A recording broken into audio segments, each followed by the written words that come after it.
우리는 교회력의 첫 번째 주일인 대림절 주일을 지키고 있습니다.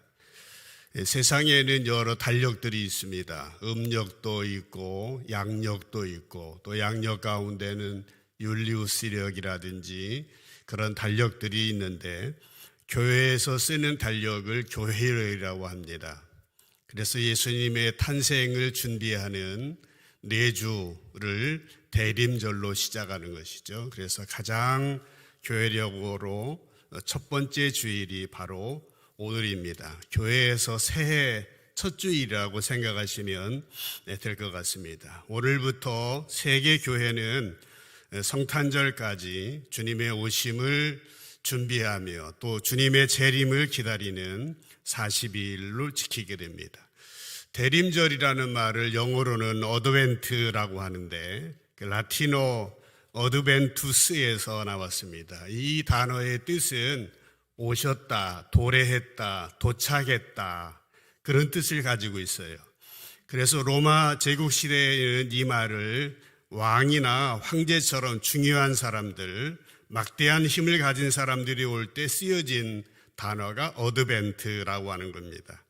이 절기 동안 우리 모든 성도들은 왕 중의 왕이신 예수 그리스도의 탄생을 준비하면서 기쁜 마음으로 또 회개하면서 내 마음을 준비하며 기다리는 그러한 절기입니다. 그래서 단상에 보시는 것처럼 대림절이 되면은 가정에서도 또 교회에서도 상록수 가지로 둥글게 대림환을 만들게 되었고 그 가운데 초를 5개 꽂아 놓습니다. 보라색 또 핑크색 이런 초를 4개 꽂아 놓고 하얀색 초를 1개 꽂아 놓게 되는 것이죠. 원래 대림절에 한 주를 4주인데 한 주를 천년을 상징합니다. 그래서 천지창조로부터 예수님의 탄생까지를 우리는 보통 4,000년, 예수 탄생 이후 지금까지 2,000년이라고 보게 되는데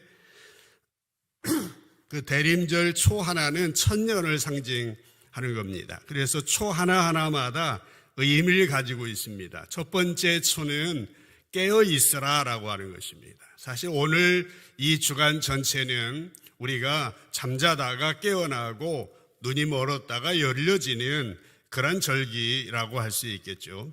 두 번째 주는 회개에 대해서, 세 번째 주일은 기쁨, 네 번째 주일은 탄생을 준비하면서 이 절기를 지키게 되는 겁니다. 이 절기를 어떻게 지키느냐에 따라서 성탄절의 의미가 더 새롭게 우리 가운데 다가올 수 있는 것입니다.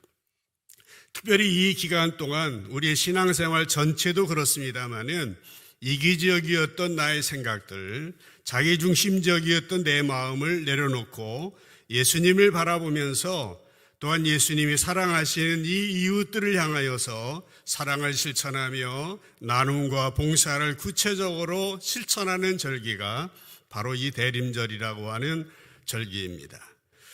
저희 교회에서는 지난주부터 광고한 것처럼 위드 코로나 시대를 맞아서 국내외에 주님의 사랑이 필요한 사람들을 기억하면서 그 사랑을 실천하려고 나눔 기도 걷기 운동을 시작하게 됩니다. 오늘 들어오시면서도 체리 어플을 깔고 그러셨겠습니다마는 저는 이 운동을 시작하면서 우리 성도들의 마음이 한 마음으로 예수님의 마음으로 가득가득 채워지기를 바라는 겁니다. 그때에 그 사랑을 가지고 선교하고 그 사랑을 가지고 사랑을 실천하고 나누게 되어질 때에 진정한 열매를 맺게 되어지는 것이죠. 그래서 이렇게 함께 모아진 사랑의 마음을 가지고 세상으로 나아가게 되어질 때에 주님의 사랑이 전해지고 하나님 나라가 이루어지게 되는 겁니다.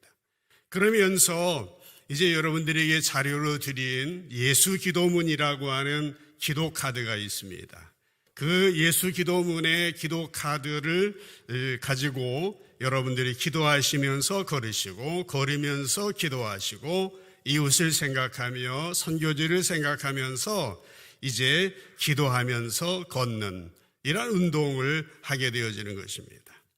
그런 면에서 저는 오늘 예수 기도를 배우자라고 하는 제목으로 말씀을 드리려고 합니다. 예수 기도를 배우자. 한번 따라해 보실까요? 예수 기도를 배우자. 예수 기도라고 하는 그 기도는 전통적으로 동방정교회의 영성훈련에서 사용되었었습니다. 그래서 예수 기도라고 하는 이 기도는 아주 탁월한 기도입니다.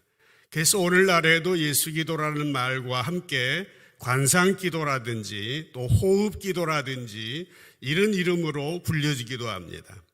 관상 기도라고 그러니까 이제 관상 본다 그런 말이죠. 점치는 것처럼 관상 보는 기도가 아닙니다.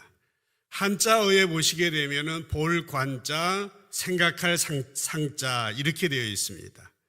다시 관자를 보게 되면은 이 관자는 볼 관자입니다만은 넘기셔서 볼 관자인데 그 옆에 있는 그 관자 앞부분을 띄고 오른쪽 부분을 보면 견자만 남지 않습니까?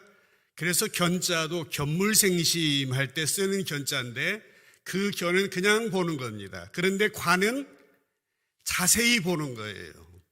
그래서 관상 기도할 때의 이 관은 자세히 본다고 하는 겁니다. 그런데 상자는 어떤 상자입니까? 상자는 생각할 상자입니다. 생각할 상자인데 그 서로 상이 위에 있죠. 그리고 아래는 마음심이 들어 있습니다. 그러니까 마음을 다해서 사랑의 마음을 가지고 서로가 마음을 다해서 자세히 바라보는 그런 기도입니다. 그러면 기도의 대상이 누굽니까? 하나님이죠. 예수님이죠. 성령님이죠. 사랑의 마음을 가지고 이제 자세히 바라보는 그런 기도가 바로 이제 기독교의 역사적으로 우리들에게 잘 알려진 그런 기도라고 하는 것입니다. 사실 우리가 배우려고 하는 이 예수 기도라고 하는 기도는 들어보셨는지 모르겠습니다만은 대표적인 관상 기도이고 대표적인 호흡 기도입니다. 특별히 코로나 상황 가운데서 우리가 이제 공동체로 모여서 교제하지 못하고 예배하지 못하고 개인을 어떻게 하면은 우리가 영성 생활을 각 가정에서 일터에서 우리 일상에서 이제 영성 훈련을 할 것인가? 이제 개인적으로 기도하는 여러 기도도 필요하겠습니다만은 이제 기독교 역사를 돌이켜 보니까 이런 기도가 있었다라고 하는 것입니다. 이 예수 기도라고 하는 기도는 갑자기 생겨난 기도가 아니고요. 2000년의 기독교 역사 가운데 면면이 전해지던 기도의 방법이었습니다. 여러분, 기독교는 갑자기 이 세상의 하늘에서 뚝 떨어진 종교가 아닙니다. 지금으로 장장 2000년 동안 이제 세계를 움직인 그런 기독교인 것입니다. 그런데 예수 기도는 동방정교회에서 이제 보편화되었고 잘 활용되던 그러한 기도였더라고 하는 것이에요. 그런데 그 기도가 이제 역사가 2000년이 흘러가면서 타 교회에서 잊어버리고 있었다라고 하는 겁니다. 돌이켜보면은 동방교회라는 교회는 어떤 교회냐? 첫 교회는 예루살렘 교회로부터 시작이 되지 않습니까?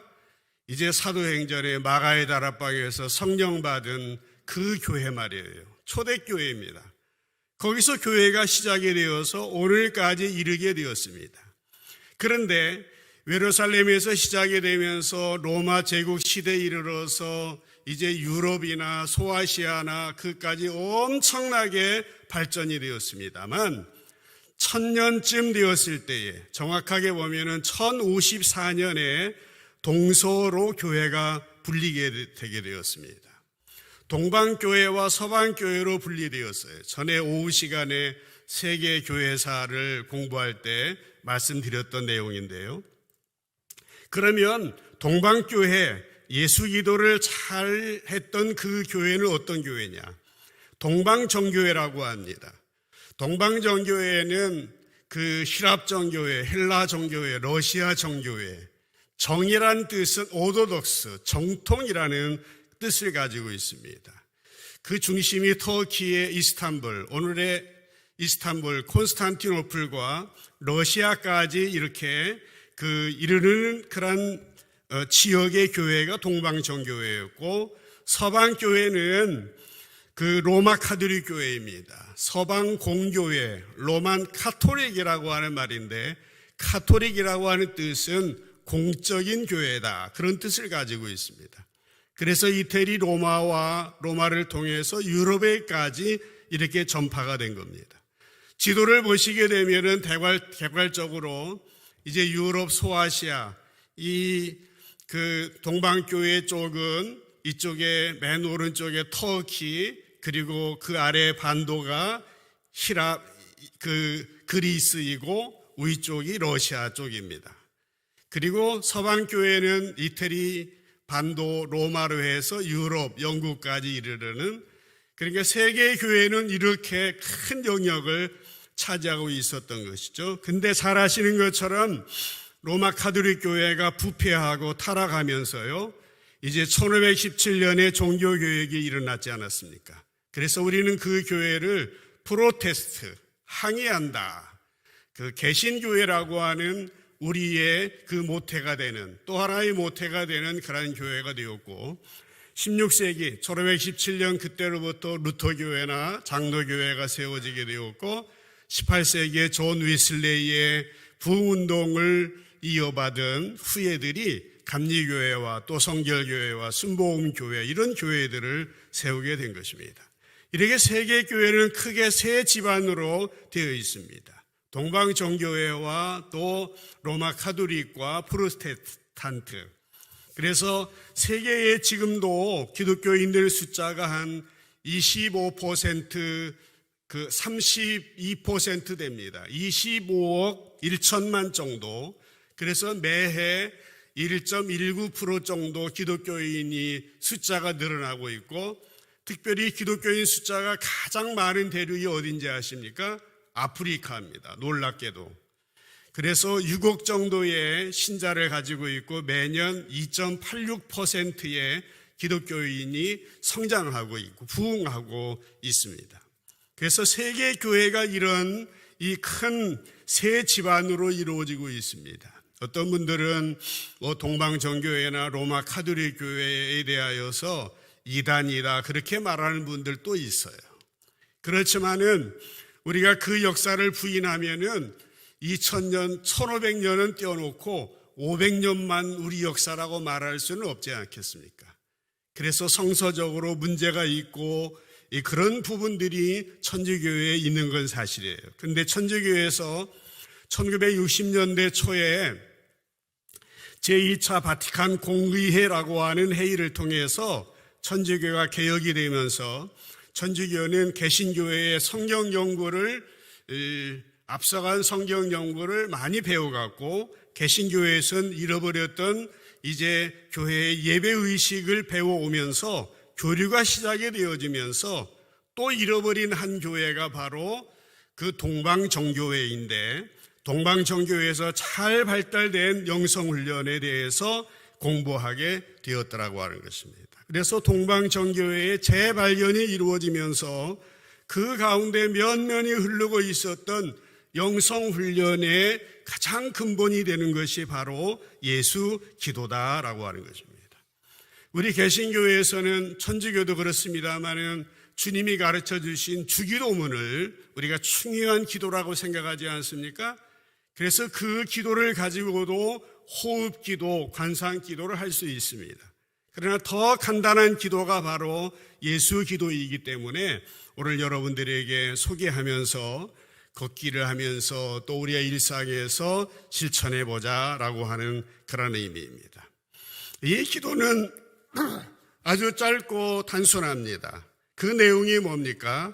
하나님의 아들 주 예수여, 죄인된 나를 불쌍히 여기소서 하는 그런 기도입니다. 한번 같이 읽어볼까요? 시작. 하나님의 아들 주 예수여, 죄인된 나를 불쌍히 여기소서. 아멘. 이 기도는 아주 단순한 기도입니다. 짧은 기도입니다. 이제 여러분들에게 나누어드린 기도 걷기의 뒷면에 보시게 되면은 이 기도문이 나와 있고 또 다른 기도의 내용들도 나와 있습니다. 중요한 이제 우리가 화두라고 하는 말을 쓰는데 아주 중요한 진리가 담겨져 있는 그런 핵심적인 내용들이 바로 이런 예수 기도다라고 하는 것입니다. 그래서 개인의 경건 생활에 있어서 많이 이용되고 있습니다. 사실 우리들에게 익숙한 기도는 발성 기도잖아요. 소리내서 통성 기도하는 겁니다.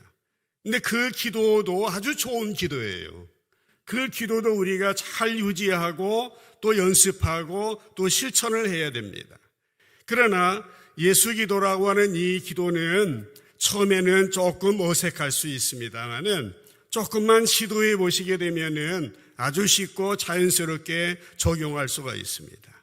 그래서 이 예수 기도를 통하여 호흡하면서 이제 숨을 들이쉬면서 하나님의 아들 주 예수여 죄인된 나를 불쌍히 여기소서. 그래서 10초 호흡을 들이키고 또 10초 호흡을 내쉬면서 죄인된 나를 불쌍히 여기소서. 물결을 타듯이 호흡을 들이마시면서 이렇게 호흡하는 그런 내용들로 이렇게 기도를 하시게 되어집니다. 그래서 이 기도를 통하여서 자연스럽게 주님과의 그 관계가 형성이 되는 겁니다. 친밀한 관계가 형성되고 주님의 임재를 경험할 수 있게 됩니다. 그래서 놀라운 영적인 열매를 경험할 수 있습니다. 우리의 영이 살아나게 되어지고 우리의 영이 북돋아지고 높아지게 되며 따뜻한 주님의 사랑, 주님이 넓은 가슴으로 안아주시는 그 주님의 은혜를 경험할 수 있게 되어지는 것입니다. 우리가 조금씩 이 기도를 드리게 되면은 영적으로 민감해지고 주님의 사랑과 은혜를 누리게 되어지며 주님의 풍성함을 경험하게 되어지는 것입니다. 예수 이름에 능력이 있지 않습니까? 그래서 예수의 기도의 그 위력이 바로 거기에 있는 겁니다. 이 기도에 관심을 갖고 이 대림절 이 기간 성탄절 우리의 신앙생활에 실천할 수 있기를 바랍니다. 그러면 이 기도가 어떤 기도인지 성경적인 근거에 대하여서 먼저 말씀을 드리려고 합니다. 예수 기도는 오늘 읽은 데살로니가전서 5장 17절에 보면은 쉬지 말고 기도하라 라고 되어 있습니다. 예수 기도는 바울의 권고에 따른 기도이기도 합니다. 물론 예수님께서도 쉬지 않고 기도하셨지만은 이 구절을 세번역으로 보면은 끊임없이 기도하십시오. 그렇게 되어 있어요. 끊임없이 기도하라.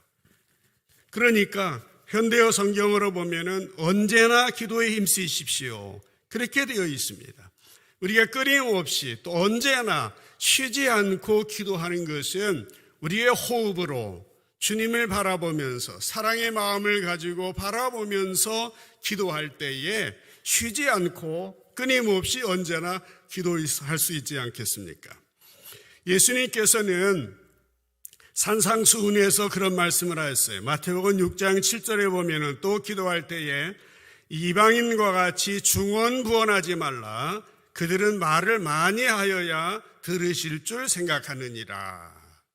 우리는 말을 많이 하고 따따따따 많이 무슨 말을 하면은 저 사람이 은혜롭고 능력이 있다고 그렇게 생각을 해왔었습니다.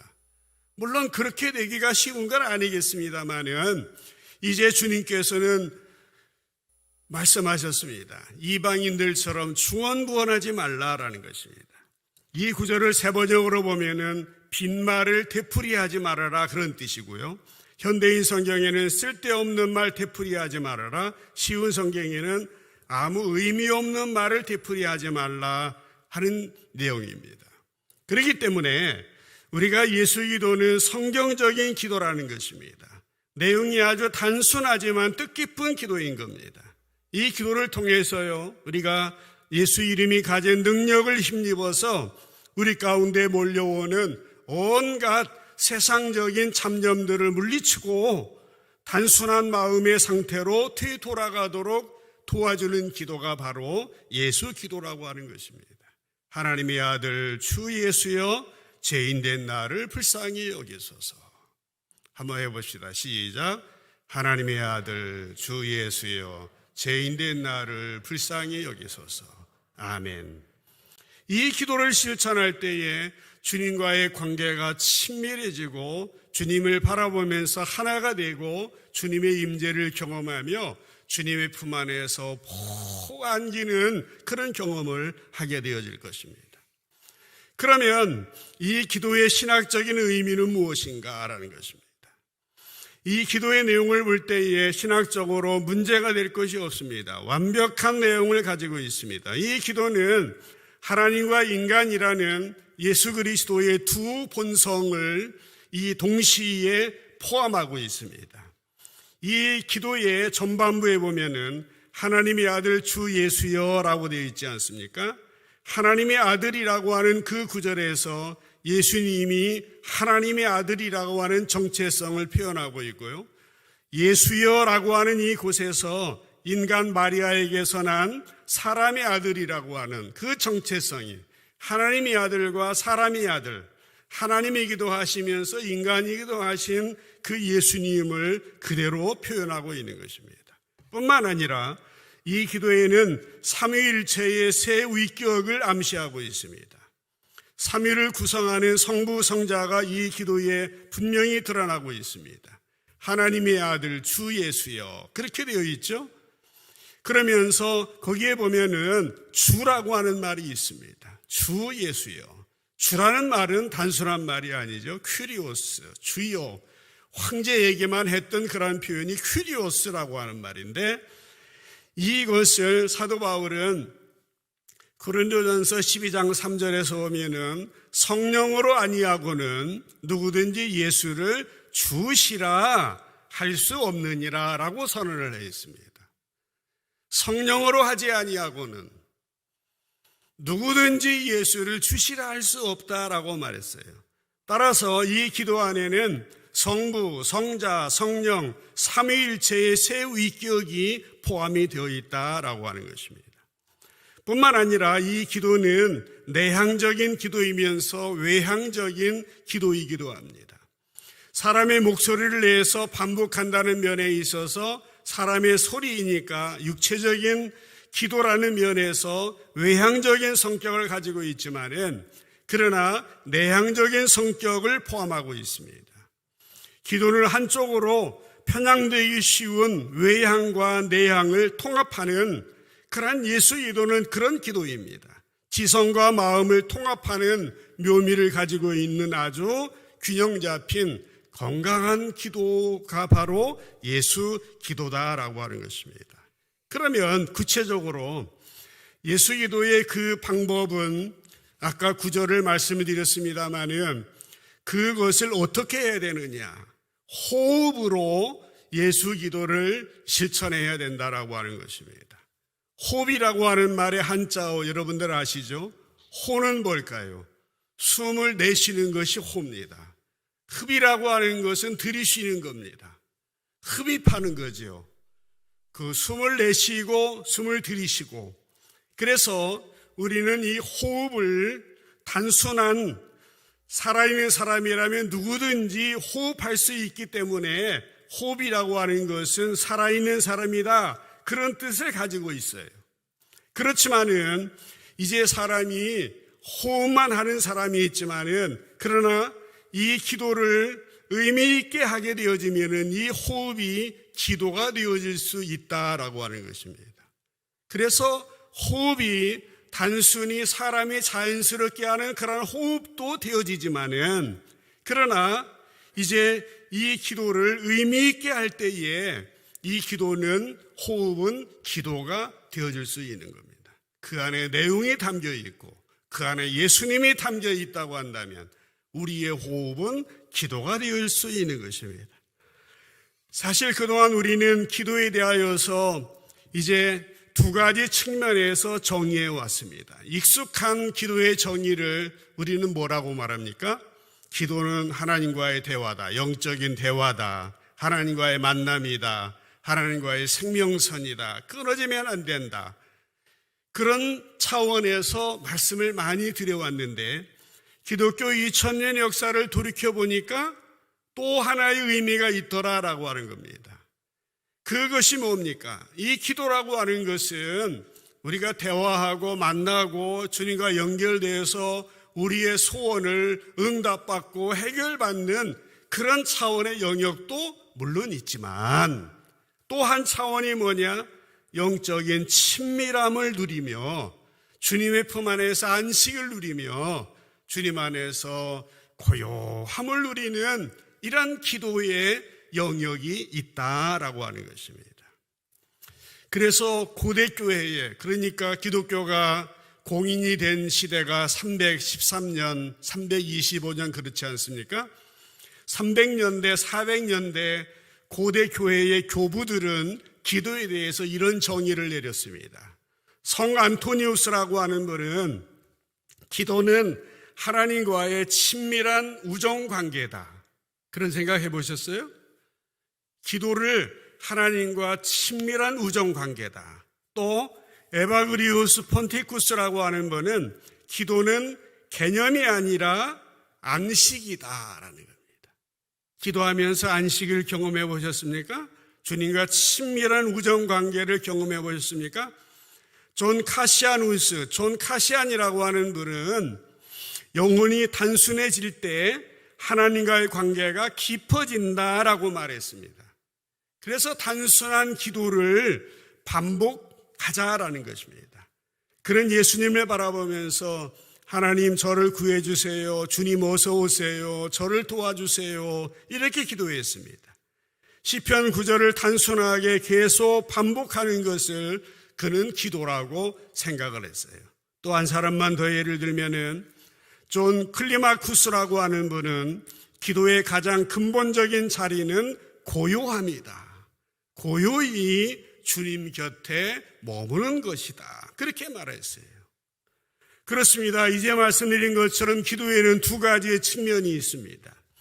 기도는 우리가 주님과의 만남이고 주님과 대화함으로 우리의 소원을 아뢰고 응답받는 그런 측면도 있는 것이에요. 그러나 기도는 주님과의 친밀함을 경험하면서 안식을 누리며 또 평안을 누리며 기쁨을 누리게 되는 그런 측면도 있다라는 것입니다. 그래서 우리는 일상적인 호흡을 통해서 주님과의 친밀함을 경험하게 되고 주님과 하나됨을 경험할 수 있게 되는 것입니다. 물론 우리가 별다른 의식이 없이 본능적으로 하는 호흡을 기도라고 말할 수는 없습니다. 그러나 그 호흡에 기도의 마음을 담고 호흡하게 되면요, 주님을 바라보게 되어지고 그 호흡을 은혜의 도구로 생각하면서 호흡하게 되면 그 호흡은 아주 실제적인 기도가 되어진다는 것입니다. 그래서 우리는 이 기도를 통해서 주님과 임재를 경험하게 되고 주님과 친밀함을 느끼고 안식을 누리고 풍성함을 누리게 되는 거예요. 우리의 아주 평범한, 우리의 자연스러운 어떤 하나의 행위가 하나님 앞에 기도의 자세로 드려지게 되는 것이고 주님 앞에 주님을 의뢰하는 자세로 드려진다면 그것은 아주 중요한 호흡이지만은 단순한 거지만은 아주 중요한 은혜의 방법이 되어지는 것이고 주님을 만나는 놀라운 통로가 되어질 수 있다라고 하는 얘기입니다. 사랑하는 여러분, 우리가 그냥 말하면 이 말은 그냥 말입니다. 누구나 말은 합니다. 말 못하는 사람은 아무도 없습니다.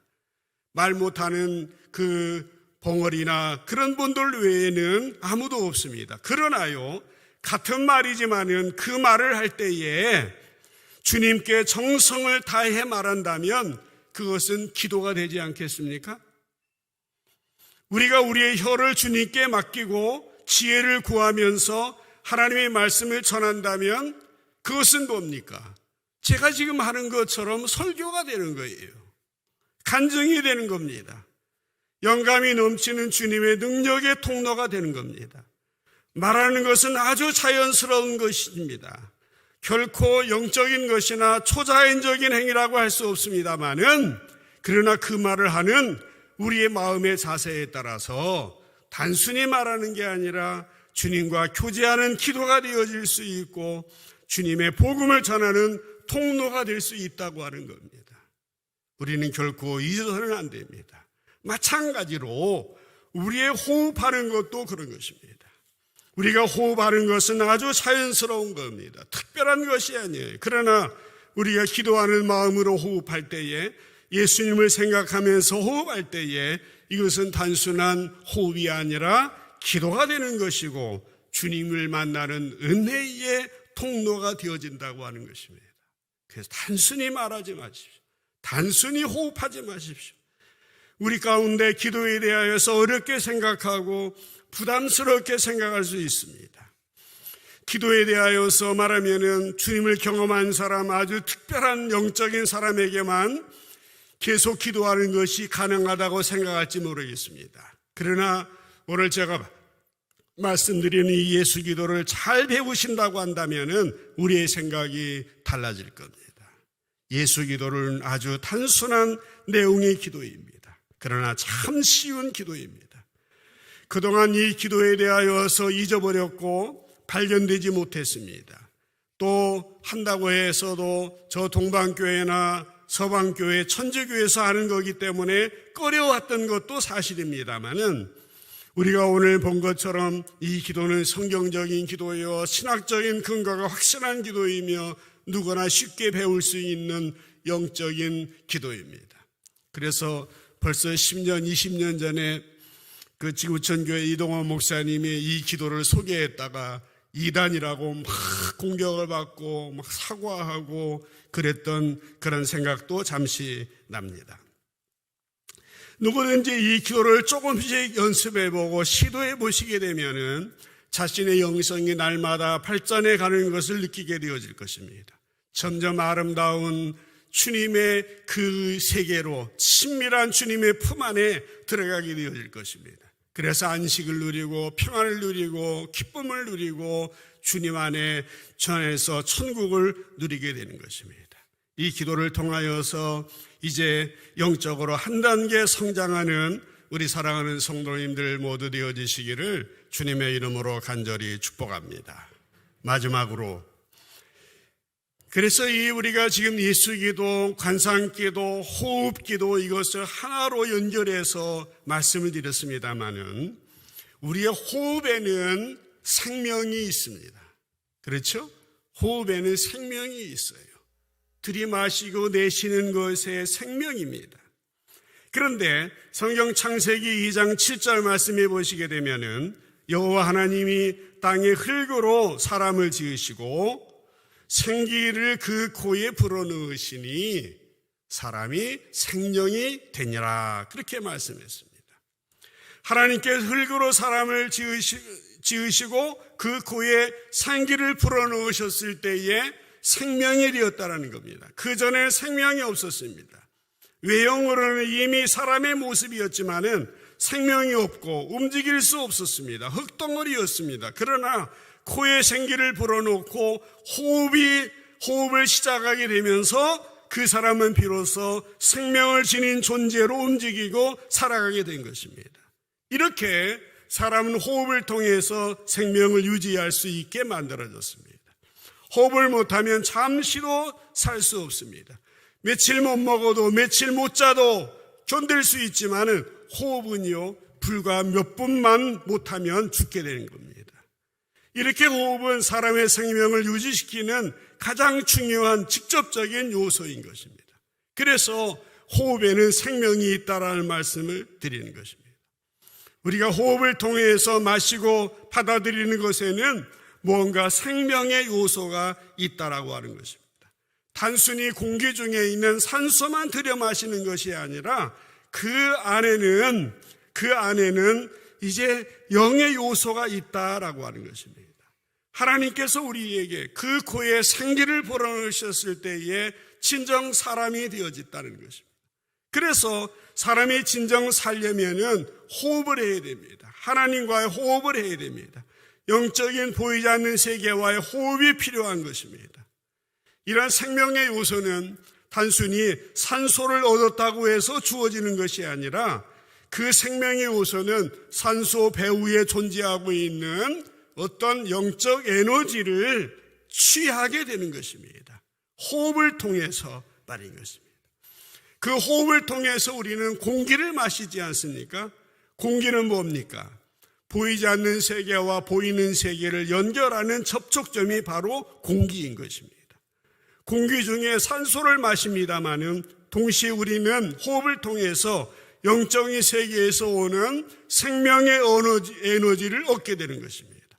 생명의 에너지를 얻음으로 말미암아 우리는 풍성하게 되어지는 것입니다. 그래서 호흡은 생명이다라고 하는 얘기를 하는 겁니다.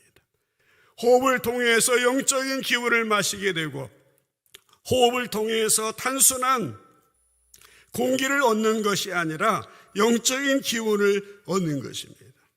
그래서 이전과 똑같이 호흡하시지만은 믿음으로 호흡하게 되어질 때에 전혀 다른 호흡이 되는 것이고 그 호흡은 기도가 되어질 수 있더라고 하는 것입니다.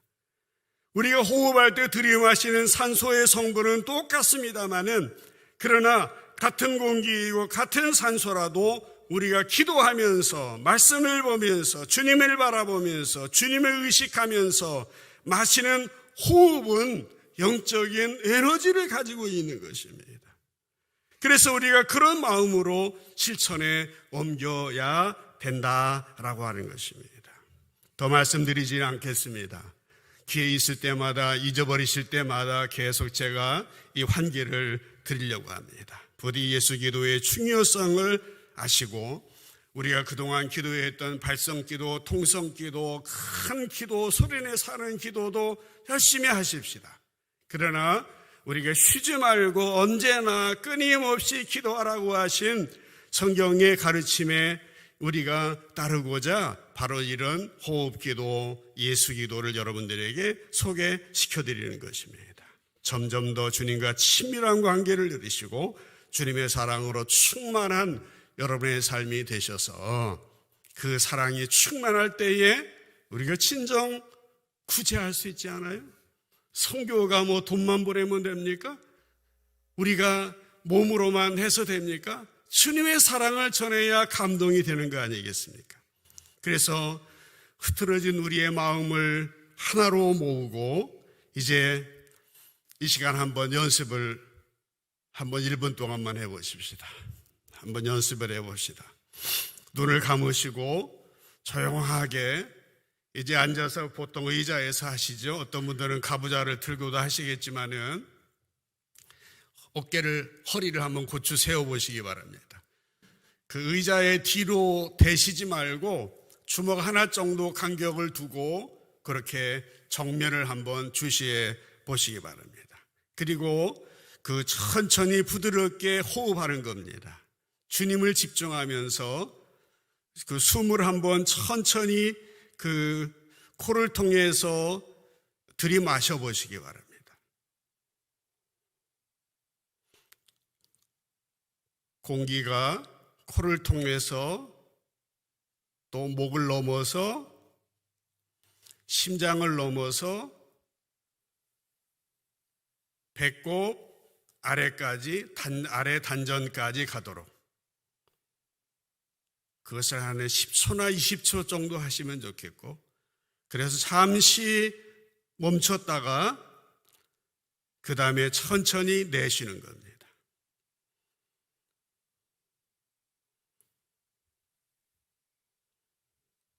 제가 다시 한번 해보겠습니다. 천천히 공기를 들이마시겠습니다. 하나, 둘, 셋, 넷, 다섯. 아직 10초가 안 될 겁니다만은 짧게. 그래 멈춘 후에 그 다음에 숨을 내쉬시기 바랍니다. 6, 7, 8, 9, 10. 이런 공기의 움직임 속에서 예수님이 내 앞에 계시다라고 생각하시면서 하나님의 아들 주 예수여, 죄인된 나를 불쌍히 여기소서. 눈을 한번 뜨시죠. 여러분 주보 안에 이런 기도 카드가 들어 있습니다. 예수 기도문이라고 돼서 그 5개의 기도문을 여러분들에게 드렸습니다. 하나님의 아들 주 예수여, 죄인된 나를 불쌍히 여기소서. 하나님의 아들 주 예수여, 내게 은혜를 베푸소서. 하나님의 아들 주 예수여, 나를 만지소서. 하나님의 아들 주 예수여, 나와 동행하소서. 하나님의 아들 주 예수여, 나를 인도하소서. 저는 모든 기도가 이 안에 다 들어있다고 봅니다. 주님이 우리를 불쌍히 여기시고 은혜를 주시고 우리를 만져주시고 우리를 동행하시고 우리를 인도하시면 병마를 못 이기겠습니까? 문제를 못 이기겠습니까? 어떤 어려운 일을 극복할 수 없겠습니까? 이 기도문을 꼭 마음속에 담고 호흡을 들이실 때 한 10초 정도 들이시고 잠시 멈추셨다가 10초 동안 내쉬고, 제가 단상에 올라와서 예배드리고 입장할 때에 단상에 올라와서 짧게 호흡 기도를 합니다. 그러면 머리 속에만 이 바람을 호흡을 해서 공기를 넣어도 엄청나게 큽니다. 이 안에가요. 머리 안에가 얼마나 많이 비어 있는지 몰라요. 이 가슴 안에, 배 안에, 이 단전 안에 저는 숨을 들이마실 때에 발끝까지 들이마십니다. 발끝까지 이 숨이 들어가는 것을 느끼면서, 그리고 발끝에서부터 이 숨이 예수님을 생각하면서 숨을 내쉬는 겁니다. 그런 기도를 하시게 되어질 때에 정말 영적으로 새롭게 하나님의 은혜를 깨달을 수가 있고 영적으로 예민하게 되어지고 정말 은혜를 받게 되고 친밀한 주님을 만나게 되고 시끄럽고 복잡한 세상 속에서 고요함을 경험하고 단순함을 경험하고 주님과의 친밀함을 경험하게 되는 것입니다. 이번 대림절에 그런 은혜가 모든 성도들에게 임하게 되시기를 주님의 이름으로 간절히 축복합니다.